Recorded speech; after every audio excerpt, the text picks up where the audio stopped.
కూటమి ప్రభుత్వం తనను టార్గెట్ చేసిందని మాజీ మంత్రి విడుదల రజనీ ఆరోపించారు. ఏసీబీ కేసులో ఫిర్యాదుదారుల్ని తాను ఇంతవరకు కలవలేదన్నారు. రెడ్ బుక్ పాలనకు పరాకాష్టే ఈ ఏసీబీ కేసు అన్నారు. ఎంపీ శ్రీకృష్ణదేవరాయల డైరెక్షన్ లోనే తనపై కేసులు పెట్టారని ఆరోపించారు. తప్పుడు కేసులు పెట్టి తన కళ్లలో భయాన్ని చూడలేరన్నారు విడుదల రజనీ.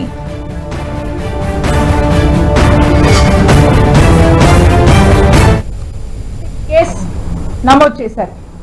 నేను మళ్ళా స్పష్టం చేస్తా ఉన్నాను, వీళ్ళెవరో ఏంటో, వీళ్ళ వేరబౌట్స్, వీళ్ళ బిజినెస్ ఏది కూడా నాకు తెలీదు, నాకు సంబంధం లేదు. ఈ కేసుకి నాకు ఎటువంటి సంబంధం లేదు.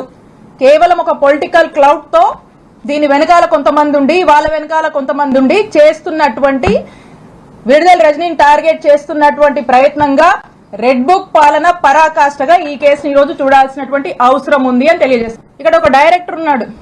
ఆ డైరెక్టర్ ఎవరో కాదు, నర్సరావుపేట ఎంపీ శ్రీకృష్ణదేవరాయ గారు. టీడీపీ కుటుంబానికి చెందినటువంటి వ్యక్తి ఎస్పీగా ఇక్కడ పనిచేస్తా ఉన్నారు. అంటే ఆ ఎస్పీ గారు రిపోర్ట్ ఇస్తే ఏం రిపోర్ట్ ఇస్తారండి? కృష్ణదేవరాయలు గారి డైరెక్షన్ లో జెన్యూన్ విజిలెన్స్ రిపోర్టా అండి ఇది? టీడీపీ రిపోర్ట్ ఇస్తారండి వాళ్ళు. కానీ నీలాంటి వాళ్ళు భయపెట్టాలంటే నాకేం బాధ అనిపించదు, నాకు భయం అస్సలు అనిపించదు నీలాంటి వాళ్ళు భయపెట్టాలని చూస్తే.